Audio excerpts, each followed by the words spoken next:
सल्ली अला मुहम्मद अस्सलामु अलैका या रसूल अल्लाह।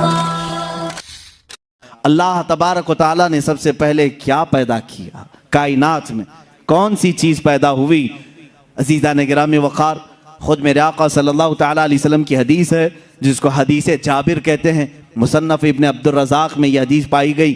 हुज़ूर पाक सल्लल्लाहु तआला अलैहि वसल्लम ने हज़रत जाबिर से कहा, ए जाबिर, सबसे पहले अल्लाह ने मखलूक़ात में तेरे नबी के नूर को पैदा किया। हुज़ूर ने फरमाया कि सबसे पहले अव्वलु मा खलक़ल्लाहु नूरी, अल्लाह ने सबसे पहले मेरे नूर को पैदा किया। वो रसूल का नूर कैसा था, क्या था, ये अल्लाह बेहतर जाने। हदीस पाक में ये मिलता है और मदारिजुन नबुव्वा में शेख अब्दुल हक मुहद्दिस देहलवी रहमतुल्लाह तआला अलैह इसकी 12 मंजिलें बताते हैं कि नूर मुस्तफ़ा सल्लल्लाहु तआला अलैहि वसल्लम को कैसे पैदा किया गया। कुछ भी नहीं था, आदम थे ना हव्वा थी, ना कायनात की कोई चीज़, ना जन्नत दोज़ख लौह कलम अर्श कुर्सी, कुछ नहीं, सिर्फ अल्लाह रब्बुल इज़्ज़त। अल्लाह ताला फरमाता है, कुन्तु कंज़न मख़फ़िय्यन फ़अरदतु अन उअरफ़ा फ़ख़लक़तुल ख़ल्क़ औ कमा क़ाल रसूलुल्लाह सल्लल्लाहु अलैहि वसल्लम। यह हदीस क़ुदसी है, यानी अल्लाह खुद फरमा रहा है, रसूल की ज़ुबान है। मेरे आका फरमाते हैं, अल्लाह ने फरमाया, कुन्तु कंज़न मख़फ़िय्यन, मैं एक छुपा हुआ खजाना था। अल्लाह फरमा रहा है, मैं एक छुपा हुआ खजाना था। फ़अरदतु अन उअरफ़, तो मैंने ये इरादा किया कि मैं पहचाना जाऊं, मेरा तारुफ हो सबके सामने। फ़ख़लक़तुल ख़ल्क़, फिर मैंने एक मखलूक पैदा किया। एक मखलूक, सबसे पहली मखलूक। अल खल्क़ से मुराद क्या है? वो नूर मुस्तफ़ा है। मेरे आका सल्लल्लाहु तआला अलैहि वसल्लम के नूर को पैदा किया। अल्लाह रब्बुल इज़्ज़त ने अपने हबीब के नूर को पैदा किया। उसके बाद हुआ ये कि ये नूर कहाँ था, क्या कर रहा था? 9 लाख साल पहले की बात, आदम अलैहिस्सलाम की विलादत से तकरीबन 9 लाख साल पहले, और बाज़ रिवायत में 5 लाख साल पहले अल्लाह तबारक व तआला ने अपने हबीब के नूर को पैदा किया। अब ये नूर मुस्तफ़ा सल्लल्लाहु तआला अलैहि वसल्लम आलम वहदानियत में अपने रब की मदह सराई करता रहा, और ये नूर अपने रब की वहदानियत में रक्स करता। और उसके बाद 12,000 साल के बाद ये दूसरी मंजिल में आया। 12,000 साल के बाद तीसरी मंजिल में, यहाँ तक के 12 मंजिलें ये इस नूर ने तय की। इसमें अलग अलग मंजिलें तय कराई गई, यानी अल्लाह रब्बुल इज़्ज़त की वहदानियत का उसकी एक मंजिल थी, और अल्लाह रब्बुल इज़्ज़त के सिफ़ात को पहचानने वाली एक मंजिल थी, मारिफत की एक मंजिल थी, हकीकत की एक मंजिल थी। इस तरह की 12 मंजिलें तय की गई। उसके बाद अब हदीस सुनो, अल्लाह के हबीब सल्लल्लाहु तआला अलैहि वसल्लम फरमाते हैं, अल्लाह ने अपने नबी के नूर के 4 हिस्से किए। 4 हिस्से किए। अब ये 4 हिस्से जो हुए, एक हिस्से से अलग चीज़ बनाई गई, दूसरे हिस्से से अलग। जैसे हदीस में एक हिस्से से अल्लाह ताला ने जन्नत को पैदा किया, फिर अर्श को पैदा किया, फिर लौह को पैदा किया जिस पर सारे इंसानों की तकदीर लिखी गई, फिर कलम को पैदा किया। चौथा हिस्सा बाकी था, फिर उसमें 4 हिस्से किए गए। फिर उनमें से अल्लाह रब्बुल इज़्ज़त ने एक हिस्से से सारे नबियों के नूर को पैदा किया, फिर मुत्तकीन को पैदा किया, मोमिनीन को पैदा किया। फिर जो बचा नूर का हिस्सा था, फिर उसमें 4 हिस्से किए गए। उनमें से एक हिस्से से सूरज को पैदा किया गया, चांद को पैदा किया गया, फिर एक हिस्से से सारे सितारों को पैदा किया गया। फिर जो चौथा हिस्सा था, फिर उसमें 4 हिस्से हुए। उनमें से एक हिस्से से अल्लाह ने सारे सितारों को, सैयारों को पैदा किया, कायनात के अजायबात को पैदा किया, जिन्नात को पैदा किया। फिर चौथा जो हिस्सा था, उनमें से 4 हिस्से फिर हुए। उनमें से एक हिस्से से सारे फरिश्तों को पैदा किया, फिर एक हिस्से से आसमान को, एक हिस्से से ज़मीन को। यहाँ तक कि यह हदीस बड़ी तवील है। अल्लाह के नबी सल्लल्लाहु तआला अलैहि वसल्लम बयान करते रहे। तेरे नबी के नूर के 4 हिस्से अल्लाह ने किए। पहले 3 हिस्सों से अलग अलग चीजें बनाई, चौथे हिस्से में फिर 4 हिस्से। ये करते हुए मेरे आका ने यहां तक बनाया कि क़यामत तक होने वाली तमाम अशिया को अल्लाह ने तेरे नबी के नूर से पैदा किया है। रसूल पाक सल्लल्लाहु तआला अलैहि वसल्लम के नूर से सारी कायनात की हर चीज़ को पैदा किया। इसीलिए हम ये कहते हैं वो जो न थे तो कुछ न था, वो जो न हो तो कुछ न हो, जान है वो जहान की, जान है तो जहान है। मेरे आका जाने कायनात हैं, असले कायनात हैं, मकसदे कायनात हैं। अल्लाह रब्बुल इज़्ज़त ने मेरे आका सल्लल्लाहु अलैहि वसल्लम के नूर को इतनी मंजिलों से गुजारा। उसके बाद अब अंदाज़ा करें आप, हुजूर पाक सल्लल्लाहु तआला अलैहि वसल्लम के नूर के एक हिस्से से जो सूरज बना है, जो सितारे बने, जो चांद बने, उनमें इतनी रोशनी है कि पूरी कायनात को चमका रहे हैं। तो जिस नूर मुस्तफ़ा में अल्लाह ने सरापा नूर रखा है, वो पूरी कायनात को कैसे नहीं जगमगा सकता है, कैसे नहीं रोशन कर सकता है। इसीलिए आला हज़रत फाज़िल बरेलवी रहमतुल्लाह ताला अलैह ने पूरा कसीदा नूर मेरे आका की शान में लिखा है। सुबह तैबा में हुई बटता है बाड़ा नूर का, सदका लेने नूर का आया है तारा नूर का। या रसूल अल्लाह तेरी नस्ले पाक में है बच्चा बच्चा नूर का, तू है ऐने नूर तेरा सब घराना नूर का। नूर का कसीदा आला हज़रत ने पूरा हुजूर के हर अज़ू को नूर कहा है। काफ गेसु हा दहन या अबरू आंखें ऐन साथ, कुरान की आयत है मेरे अजीजों। काफ हा या ऐन साथ, ये सूरह मरियम की शुरू की आयत है और इसको बाज़ मुहद्दिसीन ने कहा ये इसमें आज़म है। इसमें आज़म, इसकी तिलावत से अल्लाह हर दुआ कबूल करेगा। काफ हा या ऐन साथ, लेकिन आशिक़ रसूल जब जब पढ़ता है उसमें अपने नबी को ही देखता है। आला हज़रत यूँ कहते हैं काफ गेसू हा दहन या अबरू आंखें ऐन साथ, यानी काफ जो लिखा रहता है उसकी शक्ल मेरे आका के गेसुए पाक की तरह है। हा जो है गोल होता है, दहन मुबारक चेहरे मुबारक की तरह है। या जो है लंबी होती है, हुजूर के अबरू की तरह दिखती है। ऐन और स्वाद गोल गोल होते हैं, मेरे आका की आंखों की तरह दिखते हैं। काफ गेसु हा दहन या अबरू आंखें ऐन साथ, तेरी सूरत में है उतरा सूरा नूर का।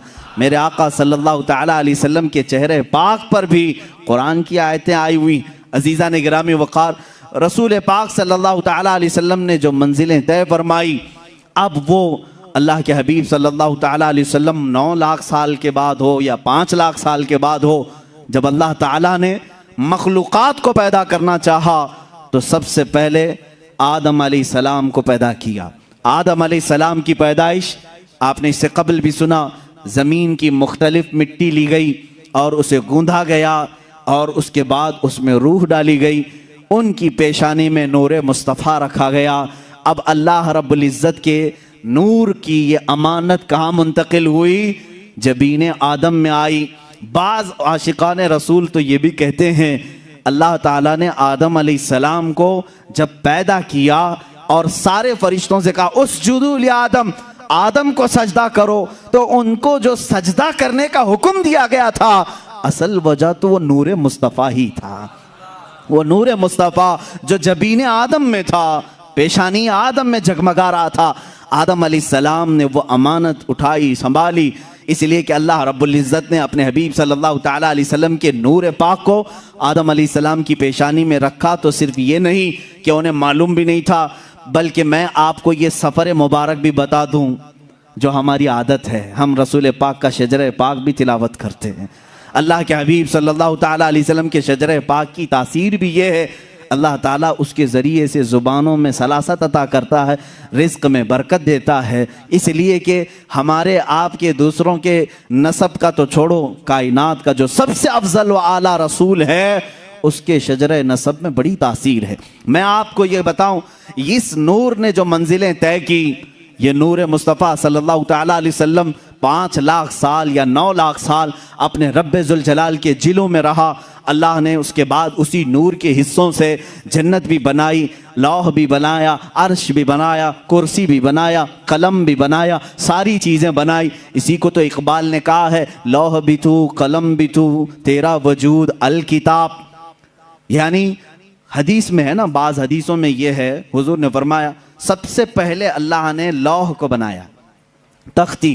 एक हदीस में सबसे पहले अल्लाह ने कलम को पैदा किया। पैदा करने वाली चीज़ों में सबसे पहले अल्लाह ने लौह को बनाया। एक हदीस में है कलम को बनाया, और एक हदीस में अलग तो पूछा गया किसको किसको पहले बनाया, और एक हदीस में तो हुजूर फरमा रहे मेरे नूर को सबसे पहले पैदा किया। ये तीन अलग अलग चीजें हुई। तो पहले है कौन? लौह को पहले पैदा किया कि कलम को पहले पैदा किया, या नूर मुस्तफ़ा को? इकबाल जैसा आशिक जो है यहाँ पर हमारे जहनों को करीब करके समझाता है, इसमें टेंशन लेने की जरूरत नहीं, किसको पहले पैदा किया। इकबाल का शेर ये कहता है, या रसूल अल्लाह लौह भी तू कलम भी तू, तेरा वजूद अल किताब। जिसको अल्लाह ने पहले पैदा किया वो शक्ल तो आप ही की थी। लौह से मुराद आप ही हैं, कलम से मुराद आप ही हैं, किताब से मुराद भी आप ही हैं। लौह भी तू कलम भी तू, तेरा वजूद अल किताब, गुम्बदे आबगीना रंग तेरे वजूद में हबाब। अजीज़ान गिरामी वक़ार, रसूल पाक सल्लल्लाहु तआला अलैहि वसल्लम की ये जो मंजिलें हैं, जबीन आदम में आए, अब जब दुनिया से, जब जन्नत से उतर कर दुनिया में आए, रसूल पाक सल्लल्लाहु तआला अलैहि वसल्लम का नूर लेकर के ही दुनिया में आए। यहाँ जब आए 350 साल तक हज़रत हव्वा से अलग रहे, फिर उसके बाद मुलाकात हुई, हज़रत आदम अलैहिस्सलाम की तौबा भी कबूल हुई मुस्तफ़ा करीम के वसीले से। हुज़ूर पाक सल्लल्लाहु तआला अलैहि वसल्लम के वसीले से ही आदम अलैहिस्सलाम की तौबा कबूल हुई। अल्लाह रब्बुल इज़्ज़त ने दोनों को मिलाया, शोहर और बीवी को, जिनका निकाह जन्नत में हो चुका था। दुनिया में आने के बाद 350 साल तक मिल नहीं सके, लेकिन अरफात के मैदान में दोनों की मुलाकात हुई। अब उसके बाद सिलसिला चला। आदम अलैहिस्सलाम की उम्र मुबारक तकरीबन 1000 साल की हुई। कितने? 1000 साल की। बेशुमार औलाद आपकी हुई।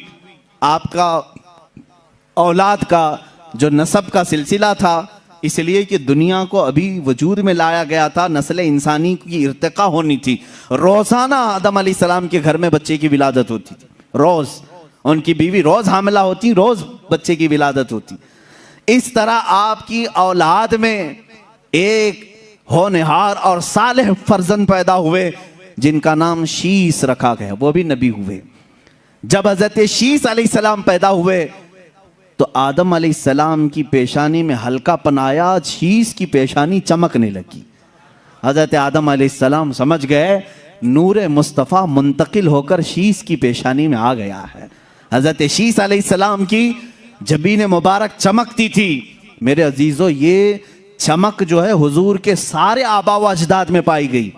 सारे हुजूर के जितने बाप आदम अलैहिस्सलाम तक आते हैं नसब में, सबकी पेशानियां चमकती थी।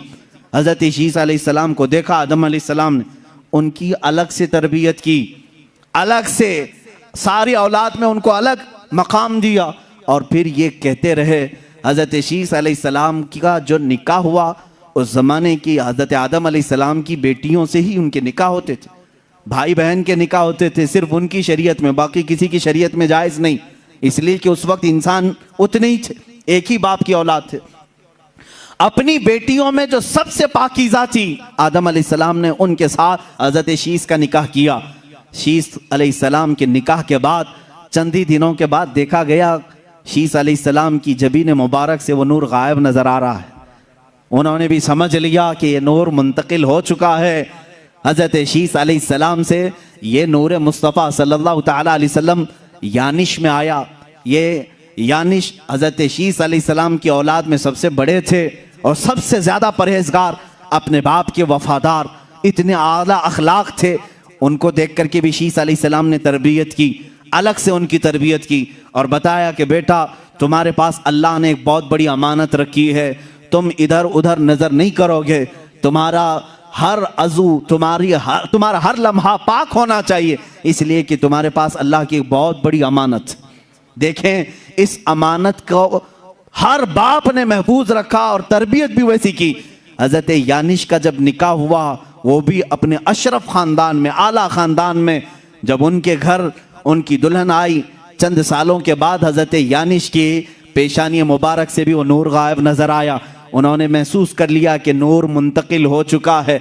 ये उस जमाने में सबको दिखता भी था, मालूम भी होता था, मियाँ सबकी पेशानियां लोग तो देखते होंगे, लेकिन एक पेशानी अगर सूरज से ज्यादा चमकने लगे तो सबको पता ही चल जाएगा ये कोई आम इंसान नहीं, इसके पास कोई खुसूसियत तो है। और जिसके पास ये नूर होता था, हर जमाने की बात यह है, उस शख्स से शादी करने के लिए हर औरत बेताब रहती थी। हर औरत, जो उस जमाने की मखसूस औरतें होती, वो ये नूर को देखती और पैगाम निकाह भेजती। और जिस नसीब वाली औरत के हिस्से में वो आता, वो दुल्हन बनकर क्या थी? हजरत यानिश के बाद उनके बेटे कैनन थे। कैनन की पेशानी पाक में वो नूर मुस्तफ़ा मुंतकिल हुआ।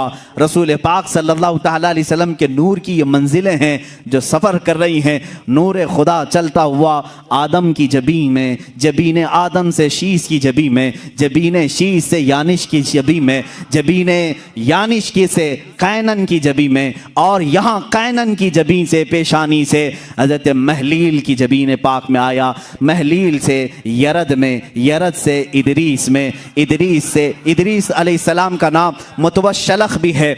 मुतवश्शलख से ये नूर मुस्तफ़ा सल्लल्लाहु अलैहि वसल्लम लामिक में आया। लामिक से हज़रत नूह अलैहिस्सलाम, जो हज़रत नूह अलैहिस्सलाम औलाद आदम में दूसरे रसूल भी हैं। नूह अलैहिस्सलाम की जबीन मुबारक खूब चमकती रही और फिर ये नूर मुहम्मदी सल्लल्लाहु ताला अलैहि वसल्लम उनके बेटे साम में आया। साम से ये नूर अरफक्षस में आया। अरफक्षस से फिर शालिख में आया। शालिख से फिर ऐबर में आया। ऐबर से ये नूर फालिख में आया। फालिख से ये राऊ में आया। राऊ से ये सारूख में आया। सारूख से ये फिर नाहूर में आया। नाहूर से फिर तारुह में, तारुह से फिर ये जबीन मुस्तफ़ा नूर मुस्तफ़ा सैयदना इब्राहीम खलीलुल्लाह की पेशानी में आया। इब्राहीम खलीलुल्लाह अलैहिस्सलातु तस्लीम की पेशानी मुबारका खूब जगमगाती रही। आपने 2 शादियाँ की हैं, सारा से भी, हाजरा से भी। हज़रत सारा से इसहाक अलैहिस्सलाम पैदा हुए, लेकिन ये नूर मुंतकिल नहीं था। इब्राहीम अलैहिस्सलाम ने हाजरा से निकाह किया, सलामुल्लाह अलैहा। हज़रत हाजरा से बेटे पैदा हुए इस्माईल अलैहिस्सलाम। फिर ये नूर मुस्तफ़ा जबीन इस्माईल में आ गया। इस्माईल अलैहिस्सलाम का मशहूर वाक़या तुम्हें मालूम होगा। अल्लाह ने इब्राहीम को हुक्म दिया था, जाओ अपने बेटे की कुर्बानी करो। हज़रत इब्राहीम अलैहिस्सलाम ने हुक्म खुदाबंदी पर अमल करने के लिए मिना के मज़बा खाने में लाए और हाथ पैर बांध करके, क्या उनकी गर्दन पर छुरी नहीं चलाई थी? हर बकरीद को हम ये वाक़या सुनाते हैं। गर्दन पर छुरी चलाई, ना चली। इब्राहीम अलैहिस्सलाम ने पत्थर पर चलाई, पत्थर टुकड़े हो गया। फिर गर्दन पर चलाई, नहीं चली। उशाक़ मुस्तफ़ा कहते हैं कैसे चलेगी? जबीन इस्माईल में नूर मुस्तफ़ा जगमगा रहा था। नूर मुस्तफ़ा अमानत के तौर पर इस्माईल अलैहिस्सलाम की पेशानी में अभी मौजूद था। उसे कायनात में फर्श गीती में आना था। अब सुनो, और इस नूर मुस्तफ़ा की मंजिलें, इसका सफ़र अल्लाह रब्बुल इज़्ज़त ने पाक असलाब में रखा, पाक पुश्तों में रखा, पाक माओं के रहम में रखा। हज़रत इस्माईल अलैहिस्सलाम से फिर ये नूर मुस्तफ़ा सल्लल्लाहु ताला अलैहि वसल्लम नाबत में आया। नाबत से यशजब में आया। यशजब से तैरह में आया। तैरह से नाहूर में आया। नाहूर से मुक़व्विम में आया। मुक़व्विम से उदद में आया। उदद से अदनान में आया। अदनान से फिर माद में आया। माद से नज़ार में आया। ये सब में मेरे रसूल पाक के आबा व अजदाद के नाम पढ़ रहा हूँ। हर नाम पर आप रज़ियल्लाहु अन्हु कहें, अलैहिस्सलाम कहें, अल्लाह उन पर सलामती भेजे। अब मैंने सुनाया अदनान तक ये नूर मुस्तफ़ा मंजिलें तय करता हुआ तशरीफ लाया। अदनान से फिर माद में, माद से नज़ार में, नज़ार से मुदर में, मुदर से इलियास में, इलियास से मुदरिका में, मुदरिका से खुज़ैमा में, खुज़ैमा से किनाना में, किनाना से नदर में, नदर से मालिक में, मालिक से फहर में, जिनको कुरैश कहा जाता है, कुरैश से गालिब में, गालिब से लुई में, लुई से काब में, काब से मुर्रा में, मुर्रा से खिलाब में, खिलाब से कुसई में, कुसई से अब्दे मुनाफ में ये नूर आया। अब्दे मुनाफ से ये नूर मुस्तफ़ा मुंतकिल होते हुए सैयदना हाशिम की जबीन पाक में आया। सैयदना हाशिम से मुंतकिल होते हुए मुस्तफ़ा का नूर सैयदना अब्दुल मुत्तलिब में आया। अब्दुल मुत्तलिब की पेशानी से ये मुंतकिल होकर आपके फर्जंद अर्जुमन सैयदना अब्दुल्लाह की पेशानी ईरानी में आया। सैयदना अब्दुल्लाह की जबीन मुबारका से ये नूर मुंतकिल हो करके रजब के महीने में बीबी आमिना के शिकमे मुबारका में आया। सैयदा बीबी आमिना के शिकमे मुबारका रजब के महीने में ये नूर मुस्तफ़ा मुंतकिल हुआ। 9 माह उनकी माँ को सादतें बख्शता रहा, 9 माह उनकी माँ को उरूज बख्शता रहा। ना कोई दर्द, ना कोई कर्ब, ना कोई फिक्र। बीबी आमिना को हर तरह के दर्दों से आजादी थी, बल्कि उन्हें कभी बोझ भी महसूस नहीं हुआ। ये नूर मुस्तफ़ा बीबी आमिना के बतन से 12 रबीउल अव्वल को इस फर्शे गीती पे जलवागार हुआ। आई नई हुकूमत, सिक्का नया चलेगा, आलम में रंग बदला, सुबह शबे विलादत। मैं नूर मुस्तफ़ा सल्लल्लाहु तआला अलैहि वसल्लम की ये मंजिलें आपसे अर्ज कर रहा था कि आपका शजर नसब बड़ी बरकतों वाला है, क्योंकि कुरान कह रहा है व तक़ल्लुबका फ़िस्साजिदीन। ऐ रसूल, हमने आपके नूर को, आपके नुतफ़े को हमेशा सजदा करने वालों में रखा है। सजदा करने वालों में रसूल पाक के नूर को रखा गया। अब ये जालिम कहते हैं बीबी आमिना और हजरत अब्दुल्ला काफिर थे। मुआज़ल्लाह रब्बिल आलमीन। मेरे रसूल के बाप, मेरे रसूल की माँ, उनके लिए ऐसे नाजेबा कलमात ना इस्तेमाल करो। ए मुसलमानों, अल्लाह के नबी सल्लल्लाहु तआला अलैहि वसल्लम के नसब पर अगर तुम एतराज़ करो, और एक एतराज़ करते हैं, इब्राहीम अलैहिस्सलाम के बाप आज़र थे, कुरान में आया है आज़र इब्राहीम अलैहिस्सलाम के बाप का नाम नहीं, वो उनका चाचा था जो काफिर था, बुत परस्त था। इब्राहीम अलैहिस्सलाम के वालिद का नाम तारुह था, जो किताबों में मौजूद है, सही किताबों में। आदम अलैहिस्सलाम से लेकर हजरत अब्दुल्लाह तक जितनी भी पुश्तें आई, जितनी भी पीढ़ियां आई, इनमें एक भी काफिर नहीं था, एक भी मुशरिक नहीं था। अपने अपने ज़माने में या तो वो अपने नबियों के, अपने रसूलों के ज़माने में उनके उम्मती बनकर मोमिन रहे, या अगर नबी का ज़माना नहीं था तो ज़माने फ़तरत में वो मुआहिद बनकर रहे, यानी एक खुदा की इबादत करते हुए। हज़रत अब्दुल मुत्तलिब रज़ी अल्लाह ताला अन्हु हुजूर के दादा हैं। मुझे पूरी तारीख छान मार के बताओ, 360 बुत तो काबे के पास थे। क्या हज़रत अब्दुल मुत्तलिब ने कभी किसी बुत की पूजा की है?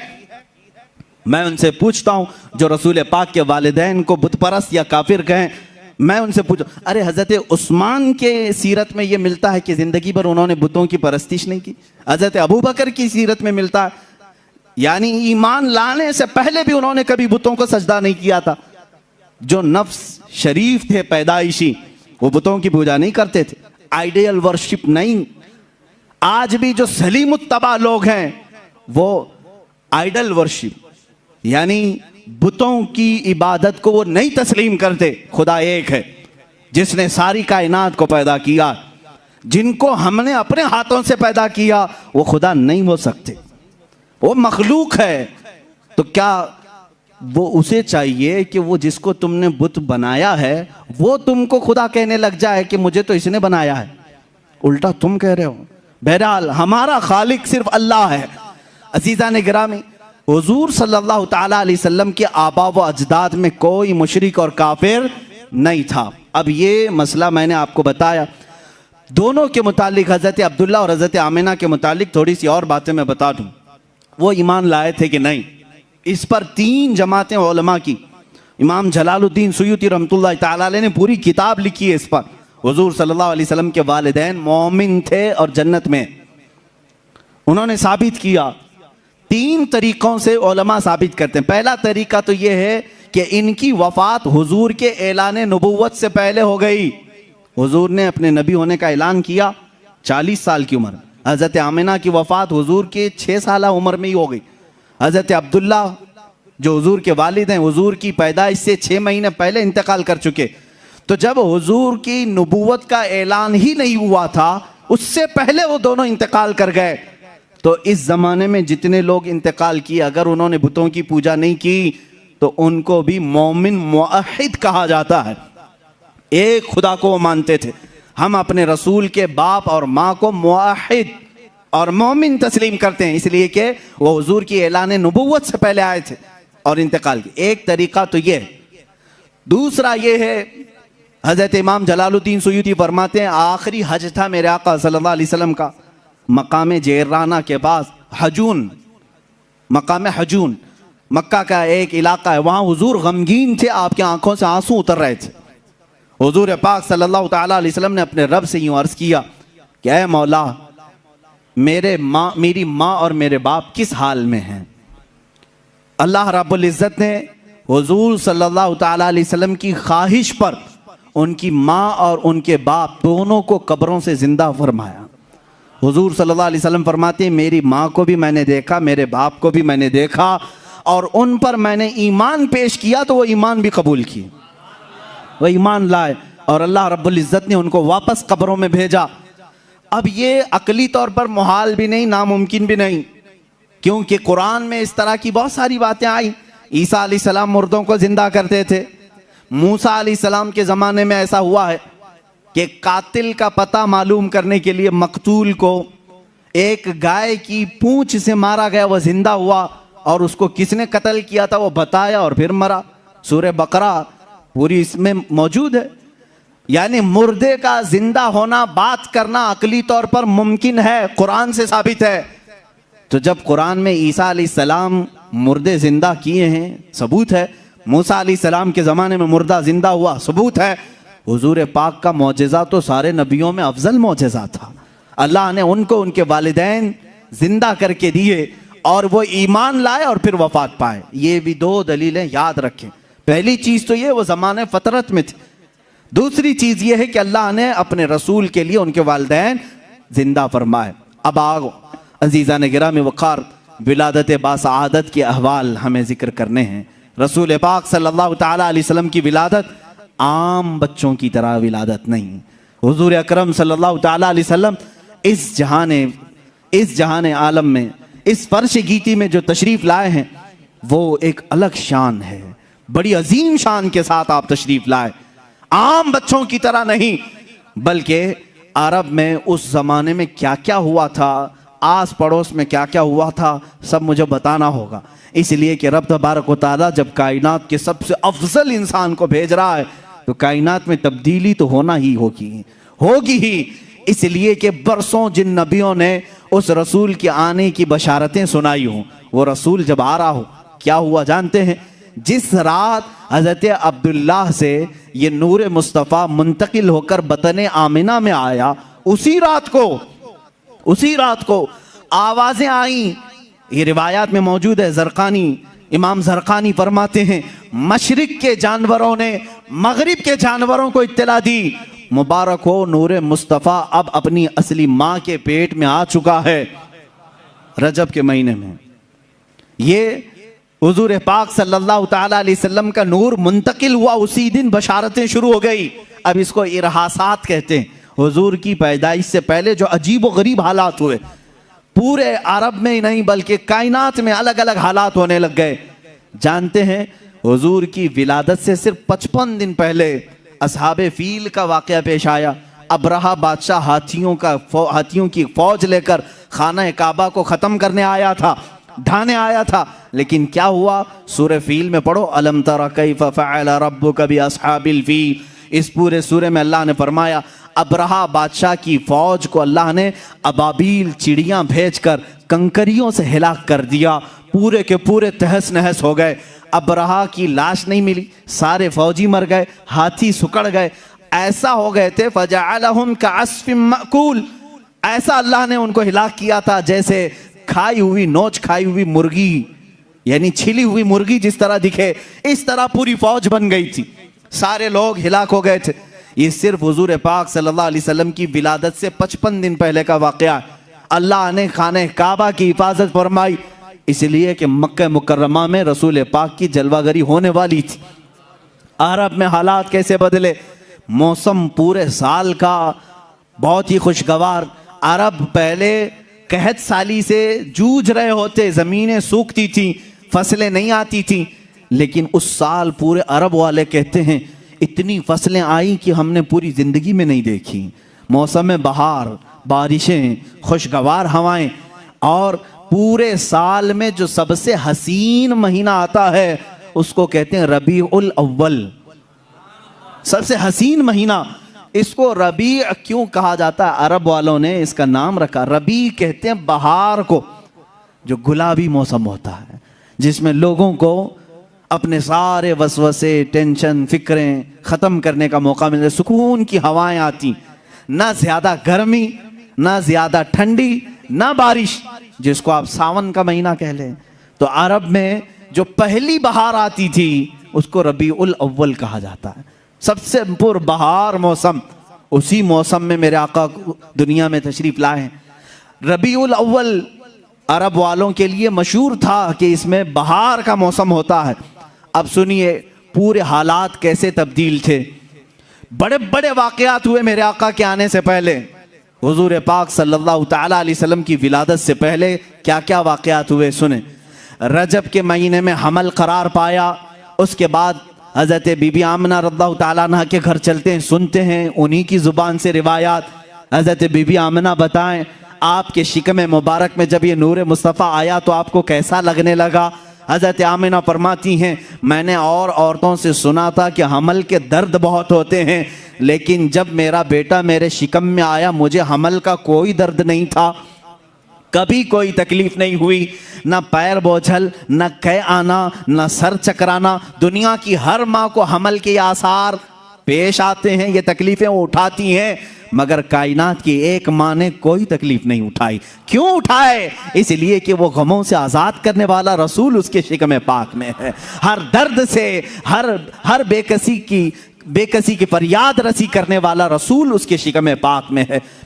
बीबी आमना रज़ियल्लाहु तआला अन्हा के ज़ुबान मुबारक से हम रिवायात सुनते हैं। उससे पहले मशहूर मुहद्दिसीन ने जो रिवायात बयान किए हैं, फरमाते हैं कि ईरान में किसरा की हुकूमत थी। किसरा बादशाह इतना बड़ा सुपर पावर कि उसने एक महल बनाया था जिसकी हिफाजत के लिए 1 लाख फौज हुआ करती थी, और उसका दावा था कि इस किले को, इस महल को कोई भी टक्कर देकर गिरा नहीं सकता।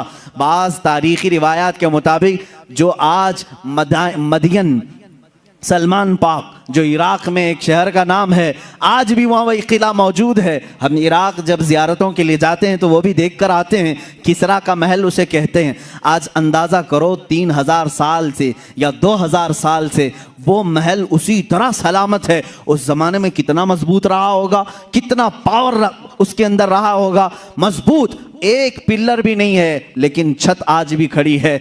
वो किसरा का महल था। और फिर मशहूर ईरान की एक आग थी जिस आग की पूजा की जाती थी, और बेशुमार लोग उसके सामने नज़र मानते थे, इत्तिकाफ करते थे, चढ़ाई करते थे। और वो कब से जल रही थी? 1000 साल से जल रही थी। 1000 साल से उस आग को बुझने नहीं दिया था पंडितों ने। जहाँ वो थोड़ी सी धीमी हो जाए, तेल डाल दें या लकड़ियां भड़का दें, लेकिन उस आग को सुबह, दोपहर, शाम, रात किसी लम्हे बुझने नहीं दिया जाता था। वो आग जल रही थी 1000 साल से। किसरा का महल बड़ा कीमती, बड़ा मजबूत। और 2 नहरों के बारे में रिवायात में है। बुहैरा सावा एक इलाका है, काशान। काशान ये ईरान का इलाका है। वहाँ की झील, उसकी भी पूजा की जाती थी, उसको पवित्र माना जाता था। आग की पूजा करने वाले उस पानी की भी पूजा करते थे। इसी तरह समावा एक ऐसी झील थी जिसको सूख करके 300 साल हो गए थे, उसमें पानी का एक कतरा नहीं था। लेकिन मेरे अजीज़ों, जिस माह मुबारका में मेरे आका की विलादत होनी थी, अचानक हालात तब्दील थे। लोगों ने देखा बुहैरा सावा, जो झील पूजा की जाती थी, पुजारी दूसरे दिन सुबह जाकर देख रहे हैं पूरी झील में एक कतरा पानी का नहीं है, खुश्क हो चुकी है, सूख गई है, कुछ भी नहीं है। और समावा की झील जिसमें 300 साल से पानी का एक कतरा नहीं था, रात को लोगों ने देखा, सुबह आकर देख रहे हैं लबालब पानी भरा हुआ है। इतना पानी कि किसरा के महल्लात तक आ गया। और यही वो दिन था, अचानक ईरान की जमीन पर जलजले आ गए। ऐसे जलजले आए कि अचानक किसरा बादशाह के महल के अंदर एक शिगाफ पड़ गया, एक दरार आ गई। वो दरार आज भी मौजूद है, 14 सदियों से आज भी वो दरार दीवार में है। इतनी बड़ी दरार आई कि एक आदमी उसके अंदर से पास हो सकता है, गुजर सकता है। जिसका दावा था इसे कोई गिरा नहीं सकता, अचानक शगाफ पड़ गया, दीवार में सुराख पड़ गया और जो कंगोरे लटकाए जाते थे वो सोने के कंगोरे होते। महल के अंदर वो सारे के सारे जमीन पर नीचे गिर चुके थे, सब नीचे आ गए थे। और जितने बुत थे खाने काबा के अंदर और दीगर जगहों पर दूसरे दिन देखा गया, सब के सब औंधे मुंह गिरे हुए थे, सब नीचे फर्श पर गिरे हुए थे। ये अलग अलग हालात, आसमान में अलग सी एक बदली छाई हुई थी जिसमें ठंडी आवाजें आ रही थी। और अलग अलग अरब वालों ने उस जमाने में उस साल क्या क्या सुना। अरब वाले कहते हैं हमने जंगल का सफर किया, जानवरों को फसी अरबी में बोलते हुए सुना है, एक दूसरे को जानवर मरहबा मरहबा कह रहे हैं। हम ताज्जुब करते थे आखिर जानवरों को बोली कैसे आई है। ये अलग अलग वाकयात जो पेश आए। अब सुनो, किसरा का बादशाह जलजले की वजह से डर गया, सहम गया, बड़े बड़े काहिनों को बुलाया, ये क्या हो रहा है, पूरी कायनात में ये कैसी तब्दीली है। ईरान का बादशाह डरा हुआ है, कैसर रोम, मुल्क रोम का बादशाह ख्वाब में देख रहा है अरब के लोग ईरान के और कैसर रोम के ऊंटों को भगा कर ले जा रहे हैं। अरब के वहशी लोग, बद्दू लोग जो कुछ ज्यादा नहीं जानते, ईरान पर कैसे काबिज हो रहे हैं, रोम पर कैसे काबिज हो रहे हैं। भयानक ख्वाब था। काहिनों को बुलाया गया और ताबीर पूछी गई, ये क्या हो रहा है। जलजले आए, दीवार फट गई, आग जो 1000 साल से कभी नहीं बुझी थी आज अचानक गुल हो गई है। बहरे सावा सूख गया, झील सूख गई, समावा में लबालब पानी आया। ये अनहोनियां हमें नहीं समझ में आ रही। सारे काहिन बैठे, जितने उस जमाने के ज्योतिष रहे होंगे, नुजूमी रहे होंगे, सबों ने कैलकुलेशन किया और बादशाहों से कहा, ऐ बादशाह सलामत, हमने अपने हिसाब से देखा है और हमारी ताबीर जो निशाना बताती है वो वही है जिसको हम शेर में कहते हैं, आई नई हुकूमत, आई नई हुकूमत, सिक्का नया चलेगा। ताबीर एक ही लग रही है। बादशाह सलामत, तुम्हारे ख्वाब की भी ताबीर यही है। कंगोरे गिरे हैं, दीवार फटी है, झील सूखी है, आग बुझी है, सबकी ताबीर हमारे इल्म के मुताबिक तो यही लग रही है। अरब में आई नई हुकूमत, सिक्का नया चलेगा, आलम में रंग बदला, सुबह शबे विलादत। ये तो मैं शेर की जुबान में कह रहा हूं। उन नजूमियों ने कहा था बादशाह से, जरूर कायनात में कोई बच्चा पैदा हुआ है जिस बच्चे ने सारी सल्तनतों को हिलाना है। और बादशाहों को उसी दिन नजूमियों ने कहा था, आप खैर मनाओ, आप खैर मनाओ, तुम्हारी सल्तनतें जो 12 पुश्तों से चली हैं, ये 12 कंगोरे गिर गए। ये निशानी है कि अब तुम्हारी हुकूमतें लास्ट एंडिंग पर आ चुकी हैं, इख्तिताम पर आई हैं। बादशाह ने पूछा, क्या ये सुपर पावर खत्म हो जाएगा? जैसे अगर आज जाकर कोई अमेरिका से कहे कि तुम्हें एक छोटा मुल्क खत्म कर देगा, यहाँ बैठे हुए चंद मजमे आपको हिला देंगे, वो हंसेगा, बोलेगा उनकी क्या ताकत है, हमारा इतना बड़ा निजाम है, क्या क्या हमने नहीं फैलाया है।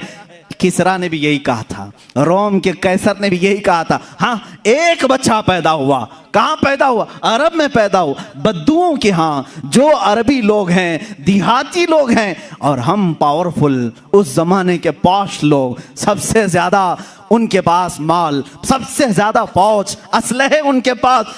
उन्होंने नजूमियों को कत्ल कर दिया, मार दिया। तुम लोग झूठी ताबीर बोलते हो। बादशाह की आदत यही है, उसकी तबीयत के मुताबिक तारीफ करो तो खुश होगा। उससे सिर्फ ये पूछो बादशाह से, आप आम कैसे खाते हैं, तो तारीफ करो, खुश होगा। हर बादशाह की आदत है। इंटरव्यू लो तो ये मत पूछो नोटबंदी क्यों किया था, मत पूछो, ये सब नहीं पूछना।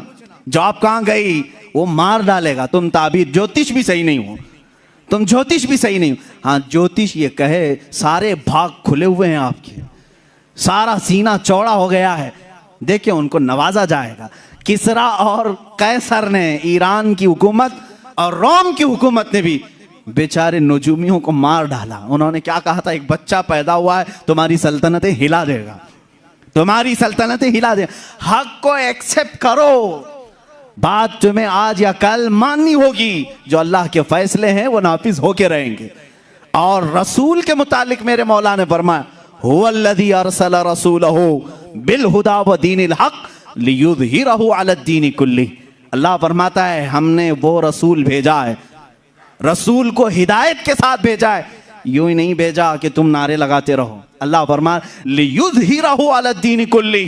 अल्लाह फरमा रहा है सारी कायनात पर मेरे रसूल के दीन को गालिब करने के लिए भेजाओ। वो रसूल का दीन गालिब आएगा आज या कल, क्योंकि अल्लाह का फरमान झूठा नहीं। फ्रांस में भी इस्लाम आएगा, अमेरिका में भी इस्लाम आएगा, यूरोप में भी इस्लाम आएगा। हाँ, जहां जहां मुनकिरीन होंगे इस्लाम गालिब आएगा। तुम्हें बुरा लगता हो अगरचे, और अल्लाह ने फरमाया, आगे पूरी आयत पढ़ता हूं, लियुज़हिरहु अला दीनि कुल्ली वलौ करिहल मुशरिकून।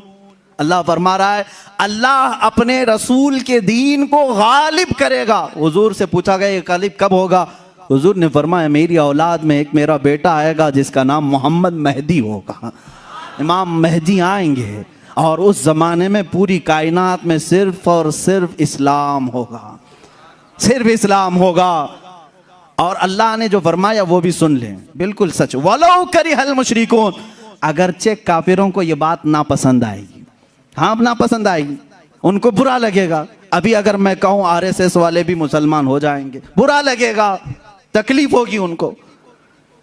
हो सकता है जिसको भी हम कहें उसे तकलीफ हो, लेकिन मेरे अजीजों मैं कुरान पढ़ रहा हूं, कुरान ये कह रहा है अल्लाह अपने रसूल के दीन को गालिब करेगा। इस बात के कहने पर तुम मुझे मार डालोगे, कोई मसला नहीं।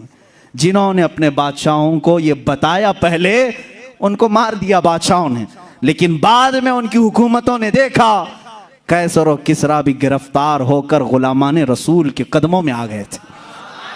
और जानते हो इस शान से कि अल्लाह के नबी सल्लल्लाहु ताला अलैहि वसल्लम की वफात के सिर्फ 2.5 साल बाद, 5 साल बाद समझ, वो जलाल आवर खलीफतुल मुस्लिमीन उमर इब्न खत्ताब रदी अल्लाह ताला अन्हु जब मसनद खिलाफत पर जलवाबार हुए, अपनी फौज को किसरा के पास भी भेजा, रोम भी कैसर के पास भी भेजा, और दोनों जगह भी फतेह हुई। और ये गुलामान रसूल जिनको कैसर और किसरा क्या कह रहे थे, एक बच्चा पैदा हुआ हिला देगा, नजूमियों को मार डाला, और उसी रसूल के चंद गुलामों ने उनके तख्तों को हिला दिया, कुर्सियां हमेशा के लिए खत्म हुई। मुझे तारीख बताओ, ईरान और कैसर रोम जब ये खत्म हुए, आज 14 सदियां हो गई, दोबारा ना किसरा आया ना कैसर आया, नहीं आया। उनका खात्मा होना था, हो गया। अजीज़ा ने गिरामी वक़ार, इस शान से अल्लाह ने अपने हबीब के ग़ुलामों को फतह दी। मस्जिद नबवी में माले गनीमत लेकर के आए और उसमें कालीन लेकर आए जिस पर किसरा बादशाह की कुर्सियां लगती थी। उस जमाने का महंगा कालीन जिस पर बैठ जाए तो लोग दुनिया में फख्र करते थे। मैं किसरा के कालीन पर बैठ कर आया हूं। जब किसरा का सब दरबार खत्म हुआ, माले गनीमत मदीना तैयबा साहबा ले आए, हजरत उमर से पूछा बहुत महंगा है दुनिया का, उस महल की सबसे कीमती चीज हम ले आए, इसको कहाँ सजाएं? हजरत उमर फारूक रज़ियल्लाहु ताला अन्हु ने कहा ले जाओ मस्जिद नबवी के दरवाजे के बाहर रखो, हर आदमी पैर पोंछकर अंदर आए, पैर पोंछकर अंदर आए। इसलिए कि उमर इब्न खत्ताब रज़ियल्लाहु ताला अन्हु दुनिया को ये बताना चाहते थे, ओ कैसर और वो कैसर रोम, वो किसरा ईरान, तुम जिस पर बैठकर फख्र करते थे, ये फख्र करने वाला कालीन गुलामाने रसूल के तलवों के नीचे हुआ करता है। जब तुम इश्क़ मुस्तफ़ा में कामिल होंगे, इंशाअल्लाह अज़ीज़ उनकी कुर्सियां तुम्हारे ज़ेरे कदम आएंगी, हम भी देखेंगे, इंशाअल्लाह हम भी देखेंगे। अभी बहुत कुछ गुनगुनाया गया था जिससे लोगों को तकलीफ भी हुई, लेकिन मैं फिर भी कहूँगा हम भी देखेंगे इंशाअल्लाह अज़ीज़। रब ने अगर हमारी किस्मत में लिखा है तो हम भी देखेंगे, और इमाम मेहदी का ज़हूर होगा इंशाअल्लाह अज़ीज़, हम भी देखेंगे इंशाअल्लाह। इस्लाम गालिब आएगा, वलो करिहल काफिरून वलो करिहल मुशरिकून, अगरचे काफिर ना पसंद करें, अगरचे मुशरिक ना पसंद करें। अब मेरे आका सल्लल्लाहु ताला अलैहि वसल्लम की विलादत के साल ये बड़े बड़े वाक़यात पेश आए।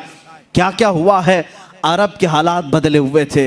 बुहैरा सावा, बुहैरा समावा और उनके अलावा जो किसरा के बादशाह के कंगोरे टूट के गिरे और दरारें आई, आग बुझ गई। उसके अलावा आओ अब बीबी आमना के घर चलते हैं। अब ये विलादत की घड़ी के करीब के आसार मैं बता रहा हूँ, निहायत ही अदब व एहतराम के साथ सुनो, इसलिए कि मौलूद मुबारका को सुनना ये ईमान वालों के लिए सआदत की बात है। मेरे आका सल्लल्लाहु तआला अलैहि वसल्लम की विलादत बासआदत से पहले खुशबू की जाए और बखूर किया जाए, इतर लगाए जाएं और हुजूर पाक सल्लल्लाहु तआला अलैहि वसल्लम के तज़किरे निहायत ही अदब व एहतराम से किए जाएं।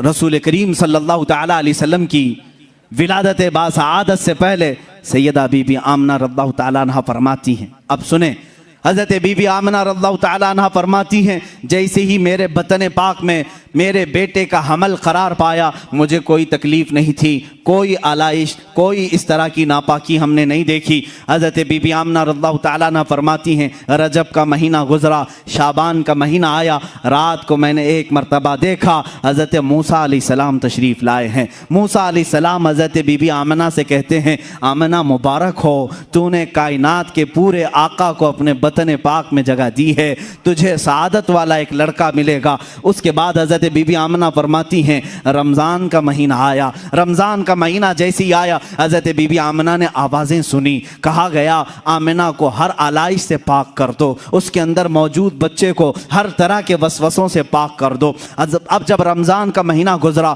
शव्वाल का महीना आया, हज़रत बीबी आमना कहती हैं, शव्वाल के महीने में मैंने देखा हज़रत इब्राहीम अलैहिस्सलाम तशरीफ़ लाए हैं और एक झंडा उठाए हुए हैं, और वअअलमहा बिरुतबती सय्यिदिना मुहम्मदिन सल्लल्लाहु अलैहि वसल्लम, रसूल करीम सल्लल्लाहु अलैहि वसल्लम के बुलंद व बाला मर्तबे का कसीदा पढ़ा और बीबी आमिना को कहा मुबारक हो, मुबारक हो। ये शव्वाल का महीना गया, ज़िलक़ादा का महीना आया। हज़रत बीबी आमिना फरमाती हैं, हर माह में मैं किसी नबी की ज़ियारत करती और वह मुझे मुबारकबादी देते और मरहबा मरहबा कहते। ज़िलक़ादा गुजरा, ज़िलहज्जा आया, ज़िलहिज्जा गुजरा, मुहर्रम का महीना आया। इस हमल पाक को सफ़र के महीने में 8वां महीना लग चुका था। सफ़र का महीना ये बड़ा मुबारक महीना था। बीबी आमना कहती हैं, मेरे बतन पाक के 8 महीने के हमल में कभी मुझे बोझ नहीं महसूस हुआ, कभी तकलीफ नहीं हुई, कभी ऐसा उठाया नहीं। बीबी आमना फरमाती हैं, सफ़र के महीने में जो चीज़ें मैंने देखी वो बहुत अजीब व गरीब थी।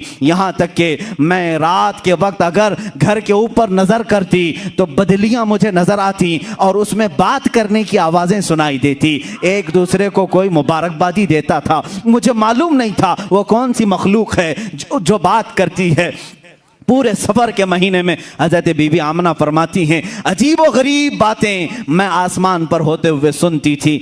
कुर्बान जाओ मेरे अजीज़ों, जिस माँ के पेट में हमारा आका जलवाबार है, उस माँ की आंखें क्या क्या देख रही हैं। हज़रत इब्राहीम को देख रही हैं, इस्माइल अलैहिस्सलाम को, मूसा अलैहिस्सलाम को और कायनात में होने वाले अजीब व गरीब लम्हात को देख रही हैं। अब सुनो, रबीउल अव्वल शरीफ का चांद जगमगाया, हिलाले रबीउल अव्वल आया। बीबी आमना फरमाती हैं, अचानक मुझे हुराने जन्नत के तराने सुनाई देने लगे। वो गुनगुनाती थी, रात भर मुझे मीठे मीठे तराने सुनाई देते। बीबी आमना फरमाती हैं, रबीउल अव्वल की पहली गुजरी, दूसरी गुजरी, तीसरी गुजरी, ये दिन गुजरते गए, नबियों की बशारतें आई, यहाँ तक कि रबीउल अव्वल की 10वीं तक मैंने देखा जिब्राईल अमीन तशरीफ लाए हैं और उन्होंने देखा, सारे मलाइका से कहा सफ़ें बांध लो, अल्लाह का हबीब आने वाला है। अल्लाह अल्लाह। बीबी आमना फरमाती हैं, मैं ये 2 रोज़ कबल से देख रही थी हुराने जन्नत के तराने, यहाँ तक कि 11वीं शब आई, 11वीं रबीउल अव्वल आई, उस दिन भी मैंने अजीब व गरीब बातें सुनी, अजीब व गरीब रोशनियां देखी। 12वीं शब आई, कहती हैं बीबी आमना रज़ियल्लाहु तआला अन्हा, मेरी पेशानी से अचानक एक नूर चमका, मेरे घर की दीवारों पर रोशनी हुई, यहाँ तक कि सैयदा कायनात आमिना सलामुल्लाह अलैहा कहती हैं, मैं मक्का मक्का में सोई हुई थी, लेकिन बसरा के महल्लात को वहीं से देख रही थी। शाम के महल्लात को, मुल्के शाम के महल्लात को मैं उस नूर की रोशनी में देख रही थी। कुर्बान जाओ ऐ सुन्नियो, जिसके बतने पाक में हमारा आका है, वो मक्का से बसरा तक देख सकती है, मक्का से शाम तक देख सकती है, तो वो रसूल क्या नहीं देख सकता? और कोई गैब क्या तुमसे नेहा हो भला, जब ना खुदा ही छुपा तुम पे करोड़ों दुरूद। बीबी आमना फरमाती हैं 12वीं शब आई, मैंने देखा मेरी पेशानी से एक नूर जगमगाया, उससे बसरा के महल्लात रोशन हुए। मैंने शाम के महल्लात को देखा। अब यहाँ से मक्का से बसरा काफ़ी 100 किलोमीटर है, शाम 1000 किलोमीटर से ज़्यादा है। इतनी दूर तक बीबी आमना देखती रही। रात के पहर गुजरते रहे, रात के लम्हात गुजरते रहे। वही रात है जिसमें हम और आप बैठे हुए हैं। ये 12वीं शब थी। बीबी आमना की कैसी शब रही होगी, अंदाजा तो करो। हज़रत आमना फरमाती है मैंने आंख उठाकर देखा तो मुझे फरिश्तों की सफ़ें नजर आई। जिब्राइल कह रहे हैं ऐ मलाइका सफ़ें बांध लो, अल्लाह का नबी आ रहा है। सफ़ें तरतीब दी जा रही हैं, सबके हाथों में मशाले हैं। और अचानक बीबी आमना फरमाती हैं 12वीं शब की आधी रात गुजरी होगी, हज़रत जिब्राइल उतरते हुए दिखाई दिए। हज़रत जिब्राइल आए, एक मशरिक में झंडा गाड़ा, एक मगरिब में झंडा गाड़ा, तीसरा काबे की छत पर झंडा गाड़ा, काबे की छत पे झंडा गाड़ा, रूहुल अमीन गाड़ा, काबे की छत पे झंडा, ता अर्श उड़ा फरेरा, सुबह शबे विलादत। ये जिब्राइल अमीन ने बशारत दी। मोमिनो सुन्नियो झंडे लहराओ, इसलिए कि जिब्राइल अमीन की सुन्नत है। जिब्राइल अमीन ने 3 झंडे गाड़े, बामे काबा पर भी, मशरिक में भी, मगरिब में भी। मशरिक और मगरिब में क्यों गाड़ा? इसलिए कि बताने के लिए कायनात के इस आलम के आका की खुशियां मनाना मक्का वालों की ही सिर्फ खुशकिस्मती नहीं, सिर्फ मदीने वालों के हिस्से में नहीं, मशरिक और मगरिब में बसने वाले सारी मखलूकात इन 2 झंडों के बीच में रसूल की आमद की खुशियां मनाएगी। जिब्राइल अमीन खुशियां मना रहे हैं। बीबी आमना फरमाती हैं रात के आखिरी पहर थे, अचानक सुबह सादिक का वक्त तुलू हो रहा था। वही साअत, वही घड़ी जिसको इमाम आले सुन्नत ने कहा जिस सुहानी घड़ी चमका तैबा का चाँद, उस दिल अफरोज साअत पे लाखों सलाम। अल्लाह अल्लाह, ये घड़ी दुनिया की सबसे अजीम घड़ी है, ये साअत दुनिया की सबसे मकबूल साअत है। मैं समझता हूँ न शबे कद्र वहाँ को पहुँचती है, न शबे रमजान की ईद वहां पर पहुंच सकती है। कोई घड़ी उस घड़ी का मुकाबिल नहीं हो सकती जिस घड़ी में कायनात का आका व मौला जलवाबार हो रहा है। बीबी आमना फरमाती हैं सुबह सादिक हुई, मेरे अजीजों और माओं को डिलीवरी के वक्त और विलादत के वक्त दर्द शुरू हो जाता है। दर्द ज़ह जिसको कहते हैं, वह तड़पती हैं। लेकिन बीबी आमना फरमा रही हैं मैं ठंडक महसूस कर रही थी, खुशियां महसूस कर रही थी, पेशानी से लेकर तलवों तक ठंडक ही ठंडक थी। अचानक मेरे घर का दरवाज़ा बंद था। रात भर तो जन्नत की हूरों के तराने सुनती रही, फरिश्तों की सफ़ों को देखती रही, लेकिन कहती हैं सुबह सादिक होने लगी तो मैंने अचानक मेरे घर में 3 औरतों को आते हुए देखा। वो औरतें बड़ी हसीन व जमील थी, खूबसूरत थी और अजीब शान की थी। वो मेरे घर के अंदर आई, कोई मेरे दाएं खड़ी हो गई, एक बाएं खड़ी हो गई, एक सिराने के पास खड़ी हो गई। मैंने पूछा यह हज़रत आमना फरमा रही हैं ऐ आने वाली खवातीन तुम कौन हो, इस तरह घर में कैसे आई हो? वो खवातीन कहती हैं ऐ आमिना ना घबरा, हम तेरे आने वाले मौलूद की दाया बनकर आई हैं। हम कौन हैं तुझे बताती हैं। एक खातून ने कहा मेरा नाम सैयदा हव्वा है, मैं पूरी कायनात की माँ हूँ। दूसरी कहती है मेरा नाम सैयदा आसिया है जो जन्नत की पाकीज़ा खवातीन में से हो। तीसरी कहती है मेरा नाम सैयदा मरियम है जिसकी पाकी की कसम कुरान खाता है। ऐ मेरे अजीजों, ये 3 पाकीज़ा खवातीन बीबी आमिना के सिराने खड़ी हैं, विलादत बासआदत के वक्त दाया बनकर के आई हैं। क्या शान है आका तुम्हारी, क्या शान है आका तुम्हारी।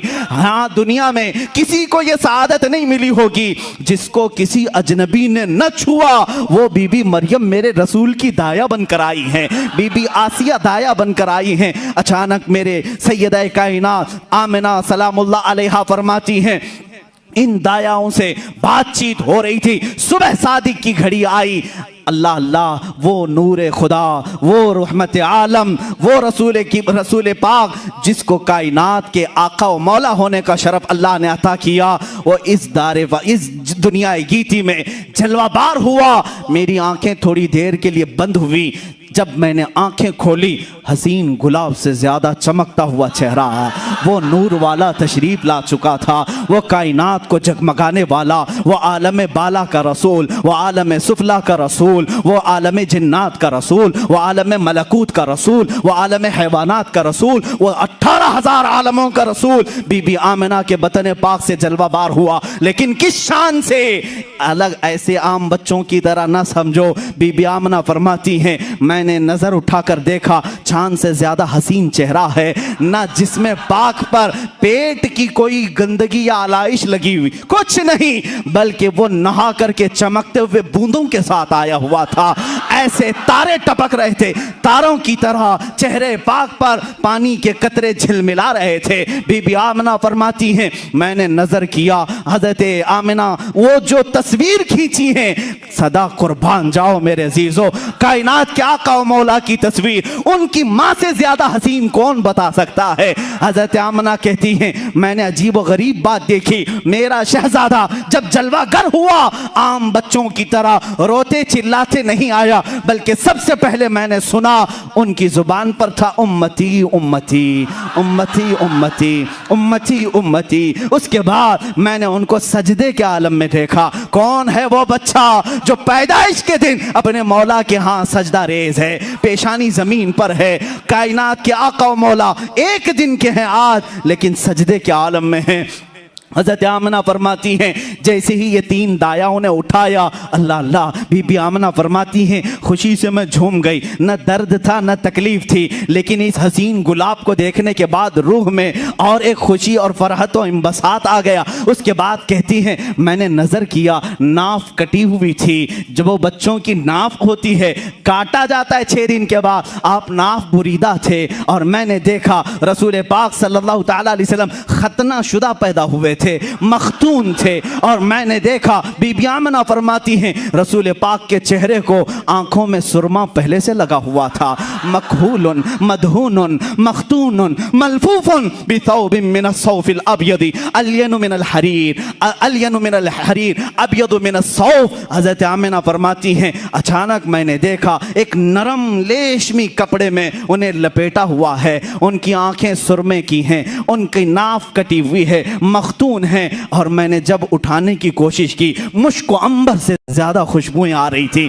हमारे बच्चों को नहलाया जाता है, साबुन लगाया जाए, पाउडर लगाया जाए, बच्चों को खुशबू लगाई जाए, तब महकेंगे। लेकिन कायनात का आका व मौला माँ के पेट से महकता हुआ आ रहा है। क्या महकते हैं महकने वाले, बू पे चलते हैं भटकने वाले। उनकी महक ने दिल के गुंचे खिला दिए, जिस राह चल दिए हैं कूचे बसा दिए हैं। अजीजा ने गिरामी, माँ आमिना सलामुल्लाह अलैहा कहती हैं, मेरी आंखें थोड़ी देर के लिए झपकी थी। मैंने देखा 3 और लोग मेरे घर में आए, 3 और लोग आए। ये फरिश्ते थे, उनके एक के हाथ में तश्त था, तश्त जबरजद का था, एक मेटल है, खूबसूरत मेटल जन्नती तश्त लेकर आया है। दूसरे के हाथ में जग है पानी का, और तीसरे के हाथ में लिबास है, कपड़ा है। ये तीनों जन्नत से आए हुए मलाइका हैं। एक ने उठाया और उस तश्त में रखा, दूसरे ने वो पानी जो था निहायत ही खुशबू भरा उस तश्त पर रखा,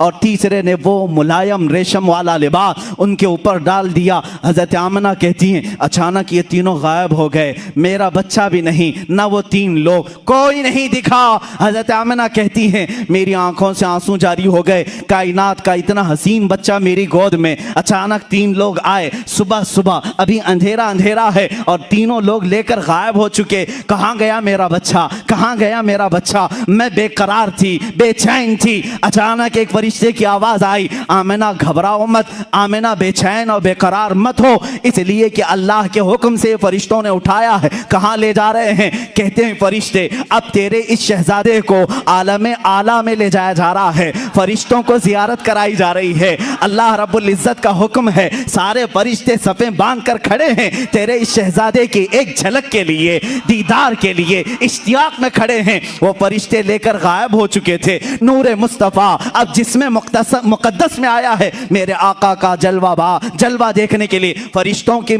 आलम में ले जाया गया। वहाँ ले जा करके फरिश्तों ने क्या क्या दिखाया, आलम शर्क में, आलम गर्ब में, मशरिक में ले जाया गया, मगरिब में ले जाया गया। कायनात के जितने आलम थे सब में मेरे आका को ले जाया गया। जन्नत हो, लौह हो, कलम हो, अर्श हो, कुर्सी हो, हर जगह मेरे आका को जियारत कराई गई। वो कितने लम्हे थे वो अल्लाह बेहतर जाने, उसका महबूब बेहतर जाने। फरिश्तों ने सारी सैर कराई और वापस ला करके बीबी आमिना से कहा, हक तो ये बनता था इस शहजादे का, इसलिए कि वो आया है हर आलम की रहमत बनकर, इसलिए अल्लाह ने हर आलम की सैर तेरे शहजादे को कराई है।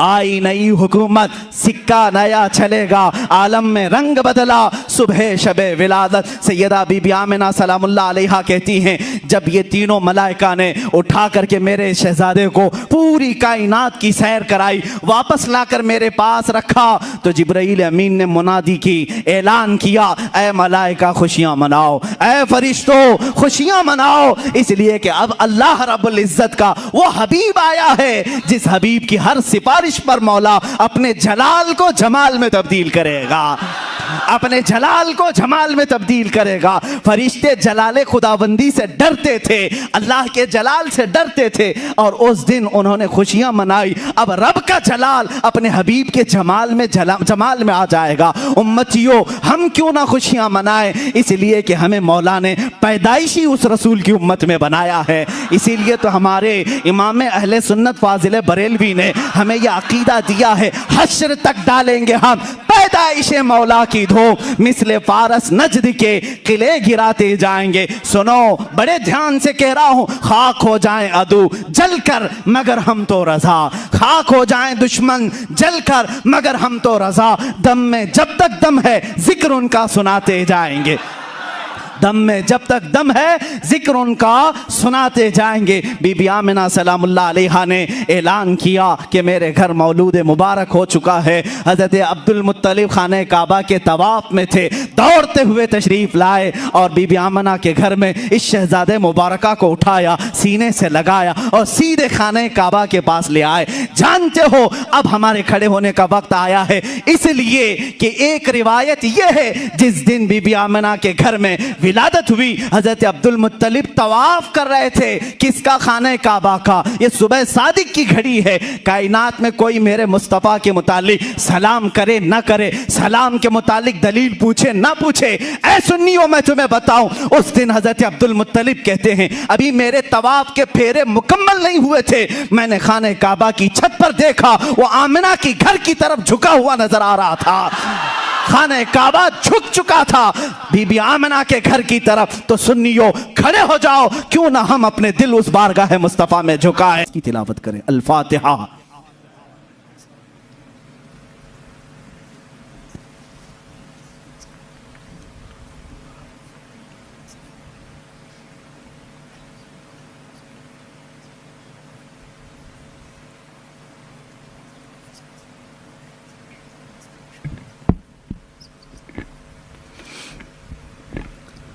या अल्लाह या रहमान या रहीम दिल माराकुन मुस्तकीम बिहक़ इय्याक नअबुदु व इय्याक नस्तईन। मालिक व मौला परवरदिगारा करीम आकार साज़ा तेरी दी हुई तौफ़ीक से हमने जो कुछ भी कुरान अज़ीम की तिलावत की है, जो कुछ भी ज़िक्र व अज़कार किया है, बयान किया है, नातें पढ़ी हैं, मौला सबको अपनी बारगाह में शरफ़ कबूलियत अता फ़रमा।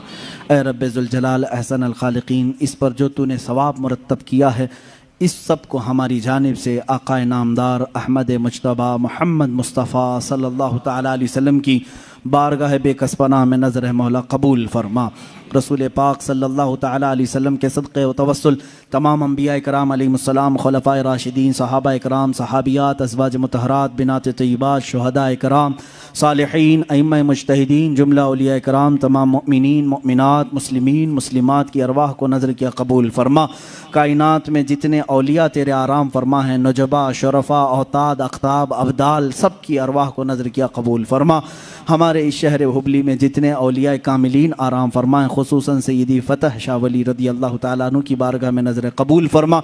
ऐ करीम खुदा रहमान राहिमीन, इन तमाम औलिया की वसातत से, खुसूसन 12वीं शब की बरकत के सआदत से मौला, इस सआदत वाली घड़ी की बरकत से, इसके वसीले से हम सब की तमाम परेशानियों को दूर फरमा दे। ऐ रब्बे ज़ुल जलाल, अगर हमारे बुरे आमाल से तू गज़बनाक है तो आज तेरे हबीब की विलादत का दिन है मौला, तेरे रसूल की आमद की घड़ी है। ऐ करीम खुदा, तेरे सारे मलाइका खुशियाँ मना रहे हैं। ऐ रब्बे ज़ुल जलाल, तेरे हबीब की इस गरीब उम्मत पर रहम फरमा दे। खार हैं, बदकार हैं, डूबे हुए ज़िल्लत में हैं, खार हैं, बदकार हैं, डूबे हुए ज़िल्लत में हैं, कुछ भी हैं लेकिन तेरे महबूब की उम्मत में है। ऐ रब्बे ज़ुल जलाल, ऐ रब्बे उला, हमने माना, हमने इकरार किया कि आज हमारी हस्तियाँ गिर चुकी हैं, हम ठोकरों पर आ चुके हैं मौला। सारी कौमें हमारी इज़्ज़तों के साथ उछाल रही हैं, हमारी इज़्ज़तों के साथ खेल रही हैं। सबसे बड़ी बात तो ये है कि मौला, अब भी हम इस ज़मीन पर बोझ बनकर बैठे हैं, जबकि हमारी आँखों के सामने तेरे हबीब का मजाक उड़ाया जा रहा है। ऐ करीम खुदा रहमान राहिमीन, हमारी ताकतें गंग हो गईं, हमारी ज़ुबानें टूट गईं, अब हमारे हाथ फालिज हो गए, ज़्यादा हो गए। ऐ रब्बे ज़ुल जलाल, दुनिया के हवस ने, दुनिया की नफ्स परस्ती ने हमें बेकार बना दिया है। हमारे कायदीन, हमारे लीडर, हमारे बादशाह, हमारे अमीर अक्सर इसमें से बिक चुके हैं मौला। सबकी ज़ुबानों में यहूद और नसारा की बोलियां आ गई हैं। ऐ इलाहुल आलमीन, कोई सलाहुद्दीन फिर से हमारे दरमियान पैदा फरमा। है रब्बे ज़ुल जलाल, जो आँखों में आँखें डालकर बात करे, ऐसा अब्दुल हमीद सानी पैदा फरमा। है रब्बे ज़ुल जलाल, तेरे हबीब पाक की गुस्ताखियाँ दुनिया से बंद हो जाएं मौला। है रब्बे करीम, तू उन काफिरों, मुशरिकों और दुश्मनान रसूल को कैफर किरदार तक पहुँचा। ऐ इलाहुल आलमीन, कल हम खुशियाँ मना रहे होंगे, तेरे हबीब की आमद के तज़किरे हो रहे होंगे, लेकिन दिल में खराश ज़रूर है मौला, दिल टूटा हुआ ज़रूर है कि एक जगह से तेरे हबीब की बुरे तस्वीरें लगाई गई, जो आज तक नहीं किया जाता था, वो हुकूमत की इमारतों पर लहराए जा रहे हैं। ऐ मौला, ये दिन देखना सिर्फ हमारी ज़िंदगियों में था, हमारे से पहले वाले अच्छे थे, वो अमन व अमान के दिन गुजार करके गए हैं, वो खुशहाली के दिन गुजार करके गए। तेरे नबी के ख़िलाफ़ बातें तो होती थी, किसी इमारत पर उनके खाके नहीं लगाए जाते थे। ऐ रब्बे ज़ुल जलाल, है मालिकल मुल्क, हम जैसे निकम्मों को ये देखना हमारी नौबत में आया है मौला। है रब्बे कदीर, तेरे दरबार में हम सच्चे दिल से तौबा करते हैं। ये हमारे बुरे आमाल की शामत है मौला, ये हमारे करतूतों की वजह से है कि तूने हमारे सरों पर जालिमों को मुसल्लत कर दिया है, तूने हमारे ऊपर काफिरों को हाकिम मुसल्लत कर दिया है। ऐ कदीर जब्बार खुदा, जब बकरियां रास्ता भटक जाती हैं तो कुत्ते भौंकना शुरू करते हैं। ऐ मौला, मौला, तेरे हबीब की ये भोली बकरियां रास्ता छोड़ चुकी, तूने हम पर कुत्ते मुसल्लत कर दिए। ऐ कदीर जब्बार खुदा, तेरे दरबार में आज हाथ इसलिए उठाए हैं कि आज की शफ्तु बे इंतहा नवास्ता है मौला। तेरे हबीब के आमद की खुशियों में हर उम्मती को तू सदका अता करेगा।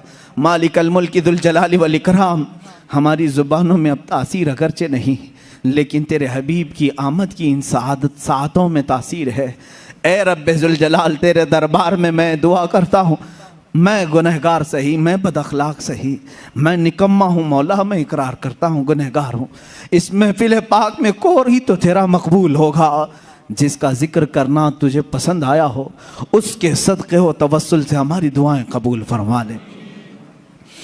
ऐ रब्बल आलमीन, कल क़ब्र में और हश्र में तेरे रसूल का सामना करना है, और वो रसूल हमें देखने के लिए ज़रूर आएंगे। क़यामत के दिन उनके पास गए बगैर चारा नहीं। ऐ इलाहुल आलमीन, तेरे नबी के सामने ज़लील और रुस्वा होने से बचा ले। इलाहुल आलमीन, अगर मेरे आका ने क़यामत के दिन हमसे सवाल कर लिया, है नादान उम्मत जी, तेरे सामने मेरे कार्टून बनाए जा रहे थे, मेरे खाके बनाए जा रहे थे, और तू अपने घरों में आराम की नींद सो रहा था। मौला, हमारी ज़ुबानों पर कोई जवाब नहीं होगा। इलाहुल आलमीन, मेरी ताकत थी इस मिंबर से बोलने की, मैंने बोलने की इस ताकत का इस्तेमाल किया। ए करीम खुदा, कोई ऐसा भी भेज जो उम्मत मुस्तफ़ा की कोई भी इज्जत को दुबाला कर दे, हमारे वक़ार को फिर से लौटा दे। इलाहुल आलमीन, एक तरफ आदाए दी, एक तरफ है हासिदी, बंदा है तन्हा शाह, तुम पे करोड़ों दुरूद। ए रब्बे ज़ुल जलाल, रसूल पाक की विलादत बासआदत की सदक़े में हमारे वालिदैन की बख्शिश फरमाते हैं। मौला, हमारे आबा व अजदाद की मग़फ़िरत फरमा, हम में से जो बीमार हैं उन्हें शिफा अता फरमा। एक कोरोना के मर्ज़ से पूरी उम्मत को मौला महफूज व मामून फरमा, पूरी कौम को आज़ाद फरमा, इस बला से हम सब के घरों की हिफाजत फरमा। ए करीम खुदा रहमर राहिमीन, मौला, अगर इस बीमारी को आड़ बनाकर ज़ालिमों ने नापाक मंसूबे बनाए हों तो इनकी साजिशों को खाक में मिला दे, इनके मंसूबों को बेनकाब फरमा दे, इनको सबके सामने ज़लील व रुस्वा फरमा दे। ए करीम खुदा रहमर राहिमीन, इस्लाम व सुन्नियत का बोल बाला फरमा, कुफ्र व शिरक का मुँह काला फरमा।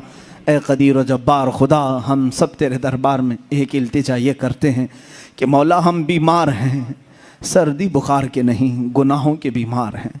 मौला, इन गुनाहों के मरज़ से हमें शिफा दे दे, गुनाहों की बीमारी से शिफा ता। मौला, ये छोड़ना चाहते हैं, छूटते नहीं। मौला, ये लग चुके हैं किसी को लत के तौर पर, बहुत सारे नौजवान इसमें रोते हैं, रातें गंवाते हैं। मौला, कई लोग शिकायत करते हैं, मैं छोड़ना चाहता हूँ, छूटती नहीं। ए क़दीर जब्बार खुदा, आज की रात तो हम सबको गुनाहों से आज़ाद कर दे, हमारी आँखें पाक कर दे, हमारी ज़ुबानें पाक कर दे, हमारे दिल पाक कर दे, हमारे हाथों पैर पाक कर दे, वसवसों से बचा ले, हमारे घरों की औरतों, माओं, बहनों सबको इज़्ज़त व आबरू की ज़िंदगी अता फरमा। मौला, हमारी नस्लों को क़यामत तक आशिकाने मुस्तफ़ा में पैदा फरमा, गुस्ताखाने रसूल से हम सब की हिफाजत फरमा। ए रब्बे ज़ुल जलाल, नालैने मुस्तफ़ा की बरकत से हमारी दुआएं कबूल फरमा। दुनिया में हर आफत से बचाना मौला, उक़बा में न कुछ रंज दिखाना मौला। बैठें जो दरे पाक पैगंबर के हुजूर, ईमान पे उस वक्त उठाना मौला। इन्नल्लाह व मलाइकतहु युसल्लूना अलन नबी या अय्युहल्लज़ीना आमनू सल्लु अलैहि व सल्लिमू तस्लीमा। अल्लाहुम्मा सल्लि अला सय्यिदिना व मौलाना मुहम्मदिन मअदनिल जूदि वल करम व आलिहि व अस्हाबिहिल किराम व इब्निहिल करीम व बारिक व सल्लिम। दअवाहुम फीहा सुब्हानकल्लाहुम्मा व तहिय्यतुहुम फीहा सलाम व आखिरु दअवाहुम अनिल हम्दुलिल्लाहि रब्बिल आलमीन। जब दमे वापसी हो या अल्लाह, जब दमे वापसी हो या अल्लाह, लब पे जारी हो बस ला इलाहा इल्लल्लाहु मुहम्मदुर रसूलुल्लाह सल्लल्लाहु।